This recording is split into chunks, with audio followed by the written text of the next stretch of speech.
एक वक्त था मेरा जब थिएटर में मेरे नाम से टिकट बिकती थी। फिल्मों में मैं अपने आप को फ्लॉप मानता हूँ। अमिताभ बच्चन के साथ मूवीज उनके अराउंड साइन करते थे, लेकिन वो मूवी बन नहीं पाती थी। मेरा तो ठीक था लक, अमित जी का बेचारे का। राइटर साहब बैठे थे, मेरा पेजर देखा, बोले लीली तेरे पेजर का नंबर भी तुझसे लंबा होगा नहीं? हमने सर मुझसे लंबी तो लोगों की जुबान भी है। आपने बॉटनी और जूलॉजी से वो बीएससी किया था, राइट? हाँ, पढ़ा लिखा जाहिल हूँ। जब हमारे देश के पास दुनिया भर का पैसा आ गया है तो आप कन्वेंस आपने बंद कर दिया है। कोठे पे रहने वाले सीढ़ी पे आ गए हैं, सिगरेट पीने वाले बीड़ी पे आ गए। और बेइज्जती बहुत होती थी हमारी, बच्चे मजाक उड़ाते थे, लोग वैल्यू नहीं देते थे, तो वो भी पाना था। फिर जब पृथ्वी थिएटर पे हमने किया शो, उसने हमको रातों रात स्टार बना दिया। मुझसे जब भी एयरपोर्ट पे लोग मिलते हैं तो बोलते हैं कि सर आपको देख देख के बड़े हुए। तो भैया तुम तो हो गए।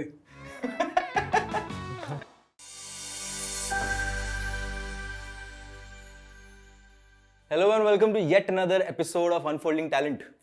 आज हमारे बीच एक बहुत ही इंटरेस्टिंग एक्टर है। उनका कद भले ही छोटा है, लेकिन उनका औहदा बहुत बड़ा है। हम पिछले 40 साल से उन्हें देख रहे हैं, हमें एंटरटेन करते हुए। टैलेंट वर्सेटैलिटी उनका मिडिल नेम है। और जब मैं छोटा था तब मैंने उनकी एक शो देखी थी वो, और फिर मैंने सोचा था कि यार वो आदमी कौन है। फिर उस आदमी को हमने रिसेंटली अमेजॉन की हिट शो मिर्जापुर में देखा एज दद्दा त्यागी। और दद्दा त्यागी से मिलने के लिए सबको झुकना पड़ता है, तो मैं भी झुकता हूं और वेलकम करता हूं एम फारूकी साहब उर्फ Lilliput sir. Thank you so much. Welcome to the podcast sir. Welcome to the podcast. तुम्हारी बातों से एक बात याद आ गई जी। कि मुझसे जब भी एयरपोर्ट पे लोग मिलते हैं तो बोलते हैं कि सर आपको देख देख के बड़े हुए। हमका भैया तुम तो हो गए। बहुत लोग हमको देख देख के बड़े हो गए, तुम लोग भी हमको देख देख के ही बड़े हुए। सर हम नहीं बड़े हुए बस। आप बड़े ना हो तो अच्छा है, क्योंकि आप जो कर रहे हो बहुत बढ़िया है। चलो ठीक है तो सर रहने देना। उसको बोलता रहता था ना मैं, बढ़ाओ बढ़ाओ बढ़ाओ बढ़ाओ, नहीं बढ़ाया। इसीलिए नहीं बढ़ाया कि उसको जो है कुछ करना था। तो ईश्वर जब कुछ छीनता है तो उसके बदले में वो कुछ दे देता है। तो दे दिया, एक्टिंग का हुनर दे दिया, तो उससे एक्टिंग करने लगे। और हमारे ज़माने में तो हम जैसे लोगों की बड़ी दुर्गति हुआ करती थी। अब तो बहुत ही बदलाव आ गया है सोसाइटी में, बच्चे भी समझदार हो गए हैं, बड़े तो हो ही गए हैं। तो अब वो नहीं झेलना पड़ता जो हमने बचपन से जवानी तक के बीच में जो झेला। बचपन में आपको कब रियलाइज हुआ कि यार मेरी हाइट नहीं बढ़ रही है, या मैं उतना ही क्या बोलते रह गया? तो ये हाइट नहीं बढ़ने का जो है वो रियलाइज इंसान खुद नहीं करता है, समाज करवाता है रियलाइज। जबकि ऐसा है कि मुझे समझ में ये नहीं आता कि जो छोटा होता है हाइट से, जैसे लोग आजकल बोनो की एक्टिंग करने लगे हैं, तो वो बड़ा ऑब्जेक्शनेबल है मेरे लिए।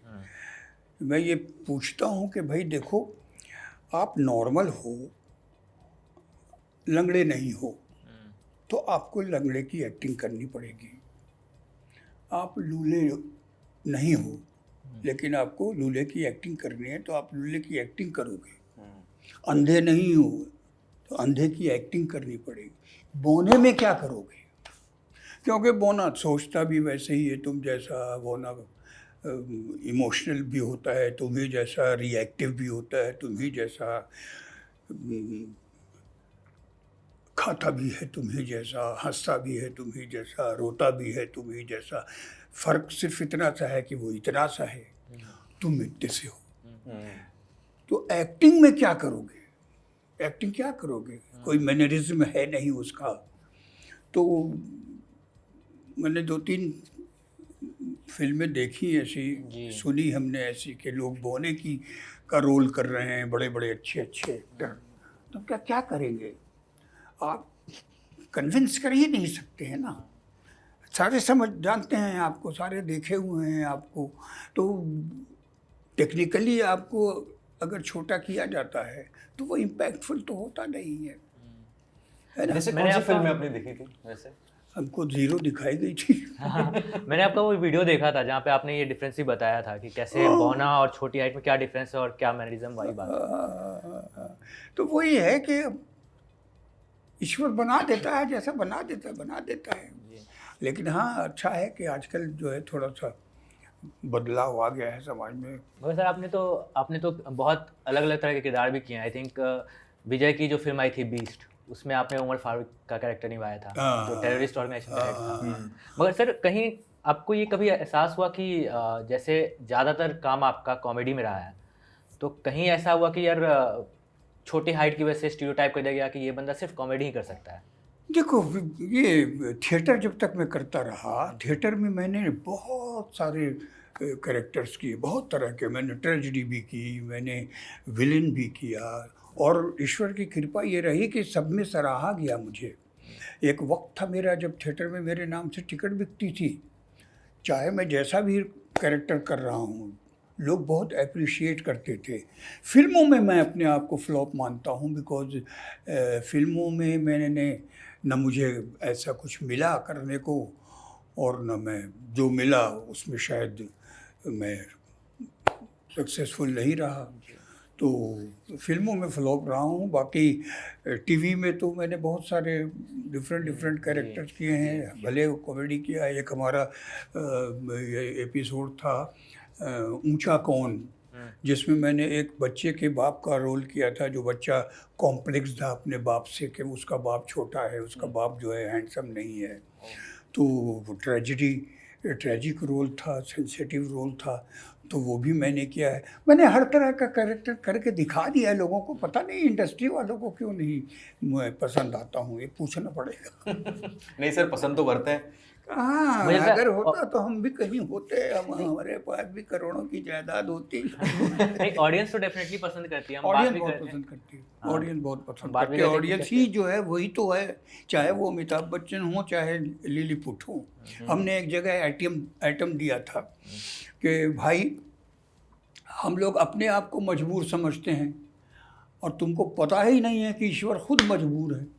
आपने अमिताभ बच्चन की बात की सर, तो हम लोग जब रिसर्च कर रहे थे तो उसमें आया कि जब भी आप अमिताभ बच्चन के साथ मूवीज उनके अराउंड साइन करते थे, लेकिन वो मूवी बन नहीं पाती थी। मेरा तो ठीक था लक, अमित जी का बेचारे का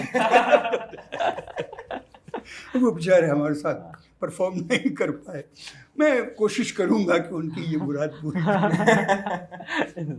अमित जी के साथ किया मैंने पंटी बबली में। But he is so great, not only great actor, he is a great man, very sensible man. आपने ये किया था, बीएससी किया था जूलॉजी और बॉटनी से। क्या क्या? आपने बॉटनी और जूलॉजी से वो बीएससी किया था, राइट? हाँ, पढ़ा लिखा जाहिल हूँ। तो वहाँ से फिर एक्टिंग की तरफ कैसे झुकाव हो गया आपका? हुआ ये कि मुझे पहले मालूम नहीं था कि मैं एक्टर हूँ, आर्टिस्ट हूँ। मेरे गुरु जो थे भगवान बाबू, हमारे स्कूल के जो प्रिंसिपल थे, सरस्वती पूजा का दिन था, तो उसमें हम लोग स्कूल में जो है वो शाम को फंक्शन होता था, कल्चरल प्रोग्राम होता था, उसमें नाटक भी होते थे, सिंगिंग भी होती थी, सब होता था। तो एक साल हम जा रहे थे हमारे बड़े भाई के साथ, तो वो पता नहीं बीच में कहाँ खो गए। तो मैं सड़क पे बच्चा रो रहा हूँ, भैया भैया भैया। तो इत्तेफाक से वो प्रिंसिपल साहब का घर वहीं पे था, तो प्रिंसिपल साहब के भांजे ने ऊपर से मुझे देखा, तो दौड़ा आया कि क्या हुआ। हम तो भैया कहते अच्छा बैठो, साइकिल पे बिठाया, स्कूल लेके गया। तो गेट पे ही प्रिंसिपल साहब खड़े थे, तो क्या हुआ?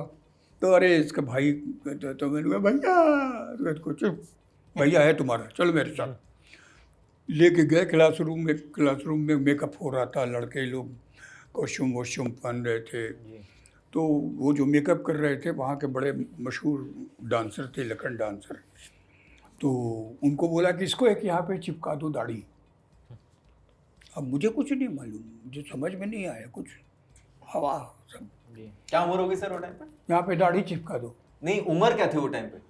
उम्र हमारी क्या होगी, 6-7 होगी, 8। बहुत ही यार ये तो।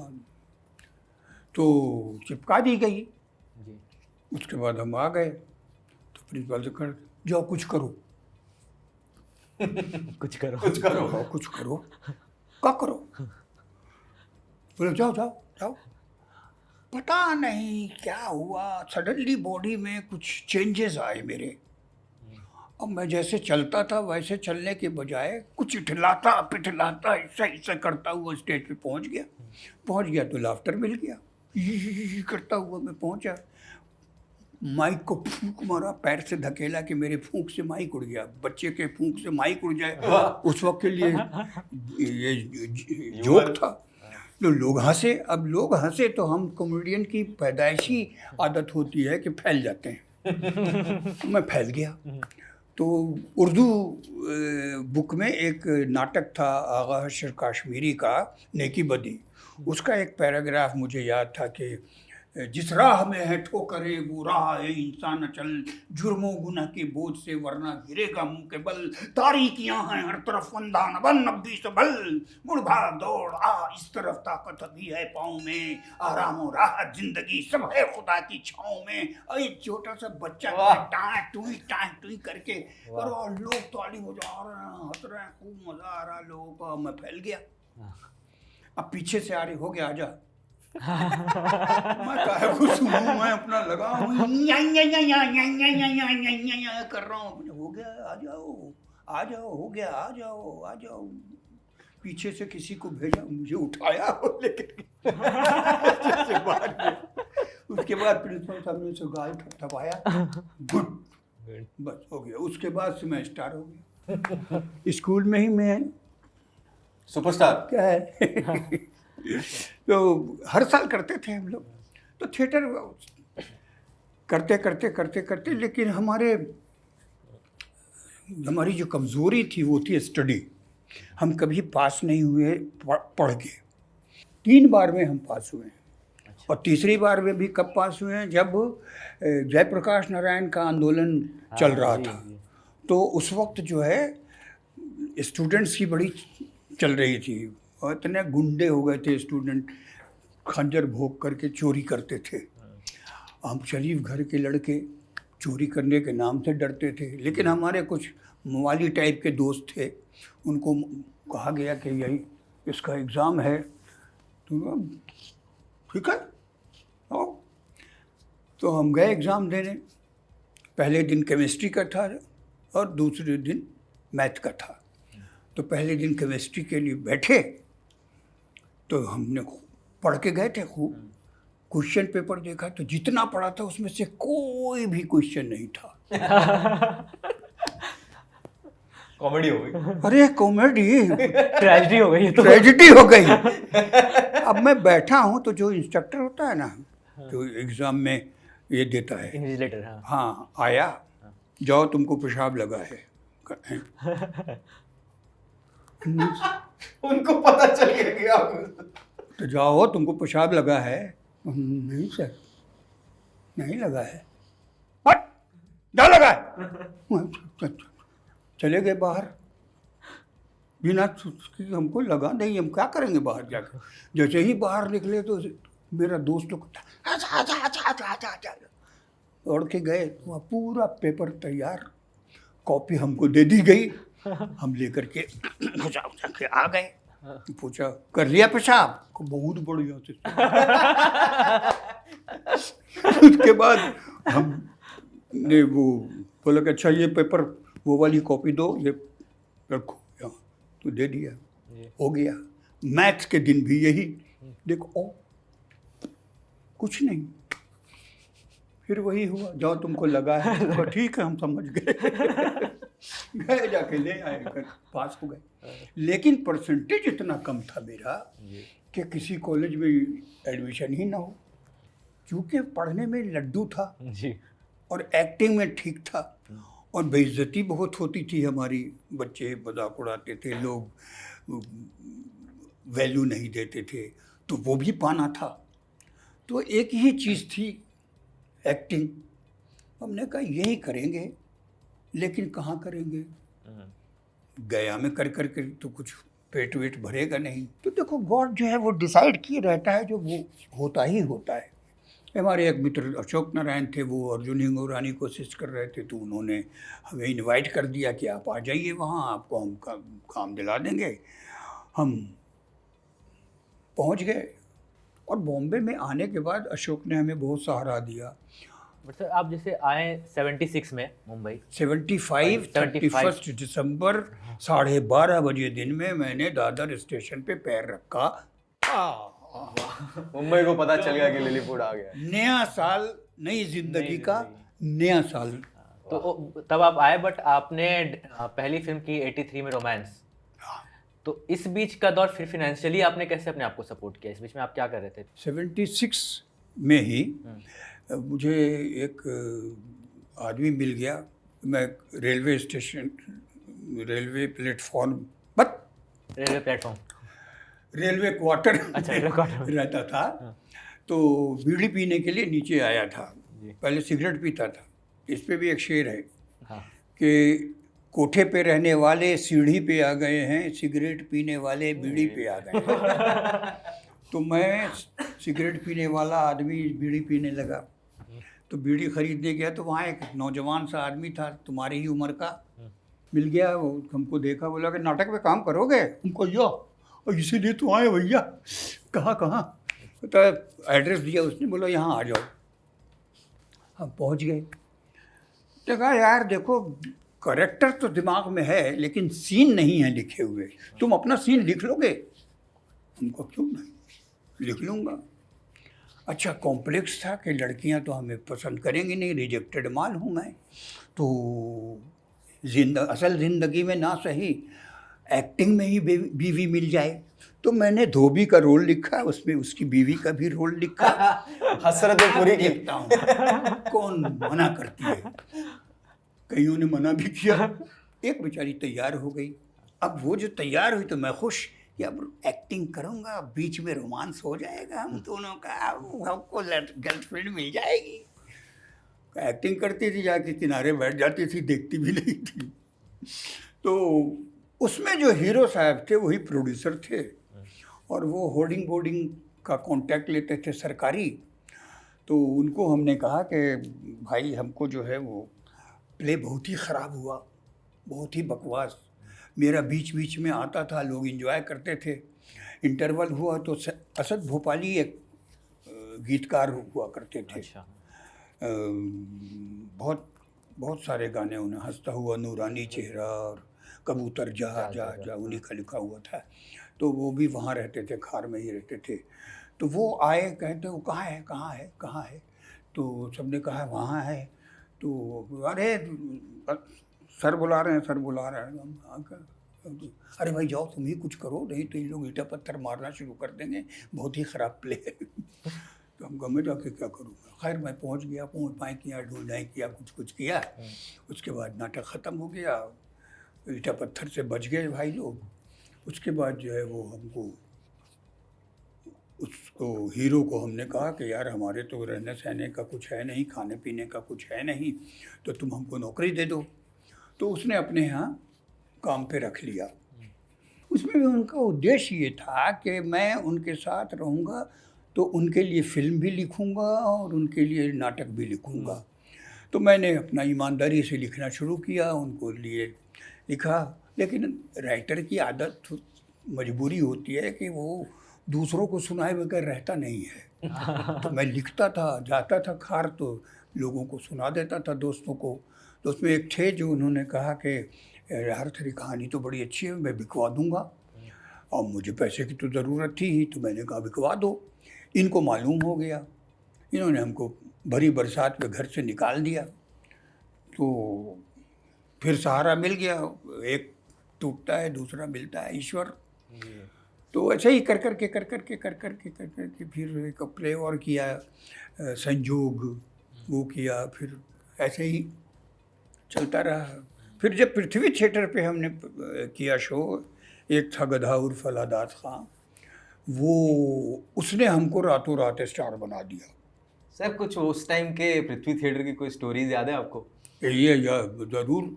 जिस दिन प्ले होता था, हमारे पास सोने को तो था नहीं, जगह नहीं थी, तो मैनेजर साहब को मस्का मारते थे जिस दिन शो होता था, आज सोने दो ना।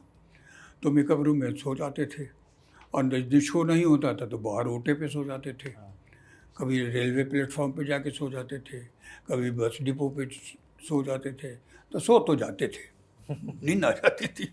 एक पैंट एक शर्ट थी मेरे पास, वो हफ्ता भर पहनता था, फिर संडे को म्यूनिसिपल शौचालय में जाता था, वहाँ जाके उसको धोता था और नहा करके उसी गीले कपड़े को पहन लेता था, और सड़क पे चलते चलते मेरा कपड़ा सूख जाता था। तो मजेदार लाइफ थी, बहुत बढ़िया।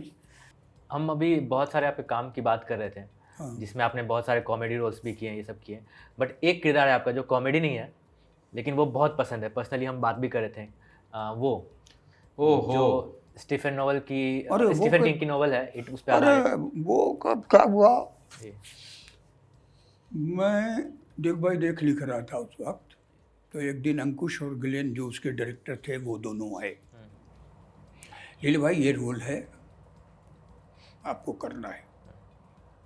तो हमने पूरा रोल सुना, फिर हमने कहा ना भैया बहुत ही डिफ़िकल्ट रोल है, तुम किसी और को लो।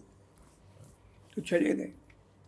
फिर 3 दिन के बाद आ गए, ये भाई आप ही करोगे। हम कहा पागल नहीं होगा मुझसे, मैं ये तो बहुत अच्छे कलाकार का रोल है, कोई मजा हुआ एक्टर लो, मुझसे नहीं होगा। चले गए। फिर 3 दिन के बाद आ गए, ले लो भाई। अरे बड़ी मुसीबत है भाई। हम कहा कि यार तुमको लगता है कि मैं कर लूँगा, तो आप ही करोगे। हम कहा नहीं कर पाया तो बताओ, वो देखा जाएगा, हम जानते हैं ना कि आप कर पाओगे। हम कहा अच्छा थोड़ा सा टाइम दे, सोचने दे मुझे। फिर सोचा साचा मैंने, तो लगा कि कर लेते हैं, एक एक्सपीरियंस होगा। हमने हाँ कह दिया, हुर्रे हुर्रे हो गया, शूटिंग शुरू हो गई, सीरियल हिट हो गया, जी। बच्चे डरने लगे। सर मैं खुद, हम लोग खुद, मैं ऐसे करके देखता था। अरे मेरी बेटी जो है वो मुझसे डरती थी और मेरे गोद में बैठ के देखती थी। तो जब आप आए थे उस समय टीवी सीरियल्स या मूवीज़, तो हम सिनेमा की बात करते थे। अब हम बात करते हैं इंटरटेनमेंट इंडस्ट्री की, जहाँ पे कॉर्पोरेटाइजेशन हो गया है हर चीज़ों का। तो कुछ कह रहे हैं कि भाई बहुत टाइम काम करना पड़ा है क्योंकि सीरियल सब रोज़ रोज़ आ रहे हैं। आपके अनुभव में जो आपने 40 साल काम किया है, ये कॉर्पोरेटाइजेशन का अनुभव आपका कैसा रहा है? इसका क्या आपको लग रहा है कि ये सही हुआ, गलत हुआ? विडंबना ये है हाँ कि जब हमारा देश गरीब था जी, तो हमारे निर्माता जो हैं वो हमें कन्वेंस भी देते थे और पेमेंट भी देते थे, और उसी दिन देते थे जिस दिन काम ख़त्म होता था। अच्छा, जब हमारे देश के पास दुनिया भर का पैसा आ गया है तो आप कन्वेंस आपने बंद कर दिया है, और पेमेंट भी जो है वो आप 90 दिन के बाद देते हैं। इसका क्या सेंस है? इसका सेंस क्या है? जरा सोचिए आप, जो बैठे हुए हैं करोड़ों की गड्डी पे, करोड़ों की गड्डी लगा के आप उस पर बैठे हैं, क्या करेंगे आप? ये ले जाके कहाँ ले जाएंगे कहाँ आप? ले जाएंगे? आपकी ज़िंदगी का भरोसा नहीं है, कब आपका हार्ट फेल हो जाए। तो आप क्या सोच रहे हो? 90 दिन में अगर वही बेचारा चला गया तो उसके घर वाले क्या करेंगे? तो ये इनह्यूमन सोच है, सेल्फिश सोच है। पहले के लोग कहाँ ऐसा सोचते थे? पहले के लोग ये सोचते थे कि नहीं भाई इसने मेहनत की है, इसको मेहनत का पैसा मिलना चाहिए। हमें ग्रंथों में सिखाया गया है कि मजदूर का पसीना सूखने से पहले उसकी पेमेंट हो जाए। वाह, हमारे ग्रंथों में। हम कहा क्या कर रहे हैं? सारे धाम घूम करके हम आ रहे हैं, अपना दूसरे के 90 दिन का पैसा रोक करके हम उस पैसे से चारों धाम घूम रहे हैं। वो स्वीकार होगा? नहीं होगा। तो हम लग रहा है हमें कि हम दूसरे को धोखा दे रहे हैं, हम अपने आप को धोखा दे रहे हैं। ये 90 दिन इनह्यूमन है, कन्वेंस रोकना इनह्यूमन है। जब आपको ईश्वर ने इतना दिया है तो आप और क्या चाहते हो यार? दूसरों को दो। कोई हराम का नहीं खाना चाहता है, सब मेहनत करते हैं, सुबह से आते हैं रात को जाते हैं, आप उनका पैसा दे दो। एक बात थी कि आपने सोसाइटी चेंज होते हुए देखी, आपने टेक्नोलॉजी भी एडवांस होते हुए देखी, है ना? कंप्यूटर। लेकिन हम टेक्निकली हम एडवांस नहीं हुए आपको याद है पहला वाला फोन आपका कौन सा था? हैं। पहला फोन, मोबाइल फोन मोटरोला कितना बड़ा वाला कि कैसा वाला था वो? इतना बड़ा होता था, अरे पकड़ा, हाँ हटो, हाँ आ जाऊंगा 10 बजे तक आ जाऊंगा, हाँ चुका बम।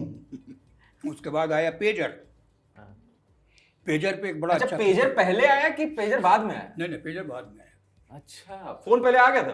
फोन आ गया था पहले, अच्छा। पेजर बाद में आया था। तो मेरी कमर में पेजर था, तो मैं कहीं गया हुआ था, तो वहाँ एक राइटर साहब बैठे थे, उन्होंने मेरा पेजर देखा, हंसे, बोले लीली तेरे पेजर का नंबर भी तुझसे लंबा होगा नहीं? हमने कहा, सर मुझसे लंबी तो लोगों की जुबान भी है, क्या करेंगे। टेक्नोलॉजी समझ नहीं आती है, आप बोल रहे हो, फिर ओटीटी कैसे समझ आ रही है? ओटीटी में आप किसने कह दिया हमको OTT तहलका समझ मचाए लो? हो आप नहीं देखते ओटीटी? बट बिल्कुल नहीं देखते हो? मिर्जापुर आपने नहीं नहीं नहीं देखी? नहीं, ओटीटी देखते हैं तो हम फिल्म देखते हैं ना भाई, ओटीटी थोड़ा देखते हैं, हम तो फिल्म देखते हैं, ओटीटी पे आता है। हमको ओटीटी की टेक्नोलॉजी थोड़े मालूम है कि कैसे क्या होता है, कैसे क्या होता है, हमको वो नहीं मालूम है। हमको ये थोड़ा मालूम है कि मटन मुरग्गन कैसे बनता है, तो बनाने वाला बनाता है, हम तो सिर्फ खाना जानते हैं सर आप अपना काम खुद देखते हो? ना। नहीं देखते हो? मैनेजर है हमारी, अच्छा, वो देखते हैं। बेटी है हमारी, उसको मैंने अपनी बेटी बनाया। मैं पूछने वाला था मिर्ज़ापुर के बारे में, क्योंकि यहाँ से कि आपने मिर्ज़ापुर देखी या नहीं देखी है, क्योंकि उस पर जैसे थर्ड भी आया अभी पार्ट, तो उस पर बहुत लोगों का अलग अलग नज़रिया है, कुछ लोगों को पसंद आया, बहुत लोगों को पसंद आया, मगर कुछ लोगों का ये भी कहना है कि यार उसमें ना खून खराबा, गालियाँ, ये सब बहुत ज़्यादा हैं जो कि अननेसेसरी हैं, और ऐसे बहुत सारे और भी शोज़ हैं जिसको लेके ये बात चलती है कि यार ओटीटी पे भी एक सेंसरशिप चाहिए, करेक्ट, जैसे फिल्मों में होती है। क्या होना चाहिए ओटीटी पे सेंसरशिप? अगर हम अपने आप को संभाल लें तो ज़रूरत नहीं है, लेकिन क्या है, ओटीटी पे जो है ज़्यादा नेचुरल जिंदगी दिखाई जा रही है, तो बहुत ज़्यादा सेक्सुअल सीन भी देखना अच्छा नहीं है। जो चीज़ पर्दे में होती है उसको पर्दे में रखना चाहिए, पर्दा ना उठाओ, पर्दा ना उठाओ। पर्दा जो उड़ गया तो पोल खुल जाए। नहीं तो वो नहीं उतना, अब रिजिड भी नहीं हो जाना चाहिए।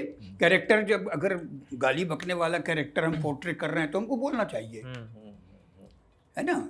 लेकिन हम रेपिस्ट हैं वो तो दिखाएंगे भाई, लेकिन कर क्या रहे हैं वो नहीं दिखाना चाहिए। हाँ, जरूरी नहीं है, वो जरूरी नहीं है। आपका फेवरेट एक्टर कौन है? सब है। नहीं नहीं, एक बताइए। सबसे बुरा एक्टर जो माना जाता है वो मेरा फेवरेट है। बताइए कौन है? अब ये हम पे मत डालिए, आप बताइए कि कौन। तो तुम बताओगे कौन है सबसे बुरा एक्टर, हमें क्या पता। जो सबसे बुरा एक्टर वो मुझे मेरा फेवरेट क्यों है, क्योंकि मुझे वो सिखाता है कि ये नहीं करना चाहिए। जो अच्छा एक्टर है उसको तो सब फॉलो करेंगे, हम बुरे को फॉलो करते हैं कि नहीं ये नहीं करना है, ये नहीं करना है। अच्छे एक्टर और बुरे एक्टर में क्या फ़र्क है बताओ? उसे पता है कि क्या नहीं करना है ना। अच्छे सिंगर और बुरे सिंगर में क्या फ़र्क है बताओ? सुर। जिसकी आवाज़ में बहुत कशिश होती है, आकर्षण होता है, वो अच्छा सिंगर कहलाता है। उसी तरह एक्टिंग में भी जिसके अदाओं में, जिसके एक्टिंग में कशिश है, वो अच्छा एक्टर कहलाता है। तो किसमें कशिश है? कहे नहीं कशिश है। अमिताभ बच्चन को देखो, वो तो हाथ हिलाते हैं तो अजीब सा प्यारा लगता है। उनका तो किस्सा है। शाहरुख का भी अच्छा लगता है। अच्छा, कोई किस्सा है इन लोगों के साथ आपका कि इनके साथ वार्तालाप हुआ और आपको लगा कि यार? नहीं, शाहरुख ने तो दूसरी फिल्म की थी जो मैंने लिखी थी, चमत्कार। हाँ, चमत्कार। दूसरी या तीसरी फिल्म थी उसकी जी। उसके बाद से हमारी मुलाकात कभी नहीं हुई आज तक, और उस पर से मैंने जीरो में जा करके उसको बोल भी दिया। क्या आपने गोविंदा के साथ भी काम किया है? बहुत ज़्यादा। उनकी सबसे ज़्यादा तो बहुत नेक्स्ट लेवल है। हमको सबसे ज़्यादा काम तो गोविंदा के भाई ने ही दिया। गोविंदा और गोविंदा के भाई ने सबसे ज़्यादा फिल्में कही हुई मैंने गोविंदा के साथ। उन लोगों को मैं बहुत पसंद था, दोनों को। क्या हुआ उनके साथ ऐसा गलत कि आज? वक्त वक्त। ऊंचाई पे जाओगे ना जी, तो इस तरफ से चढ़ोगे तो जहाँ ख़त्म हुआ वहाँ से तो ढलाई शुरू होती है ना। क्योंकि एक दौर था सर। तो you have to face this. When you will go up, you have to come down.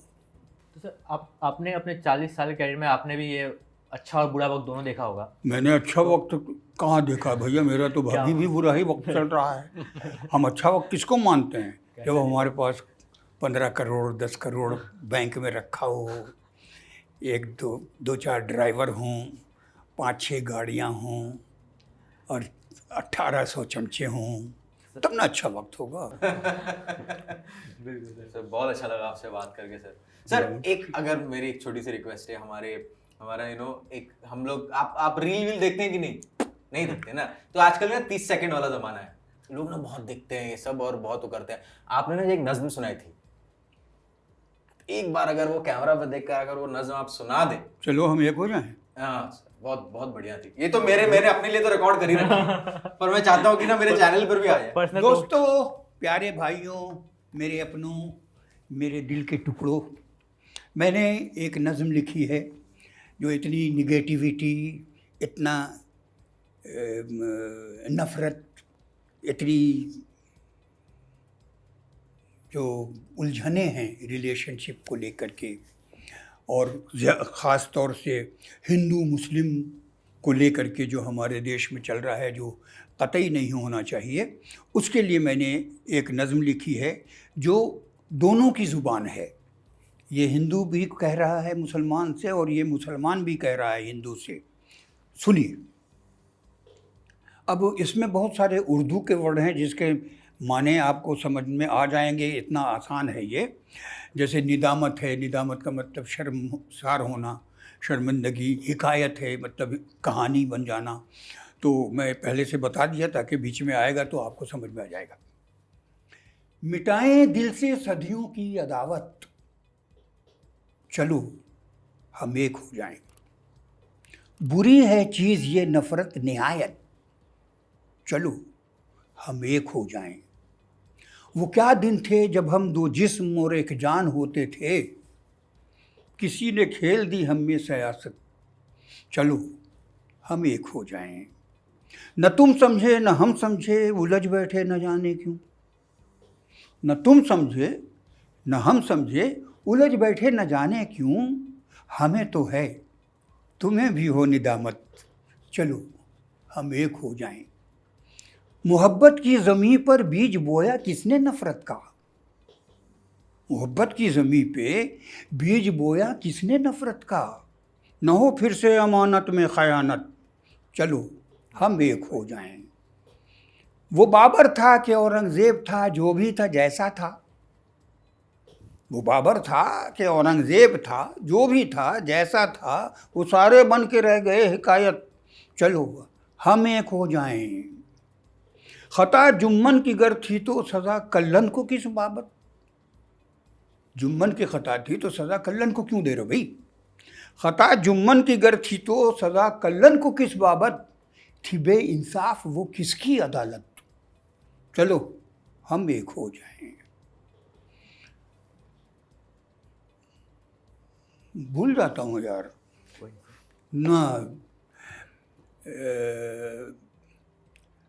अगर लीली परेशान है तो फिर तुम कौन सा खुश हो। अगर लीली परेशान है तो फिर तुम कौन सा खुश हो। करें भी तो करें किससे शिकायत, चलो हम एक हो जाएंगे। अरे वाह सर, वाह वाह, beautiful. Anybody knows how to whistle a word? किसको आता है क्या सीटी बजाने को? चलो हम एक हो जाएं। यस। नहीं सुननी है उनकी बात जो नफरत सिखाते हैं, याद आ गया। नहीं सुननी है उनकी बात जो नफरत सिखाते हैं, करें मिलजुल के अब हम तुम बगावत, चलो हम एक हो जाएं। वापस सीटी भाई। धन्यवाद। This is really good digital commentary, याद रखिए डिजिटल कमेंट्री, इसको आपको सब्सक्राइब करना है, भूलिएगा मत।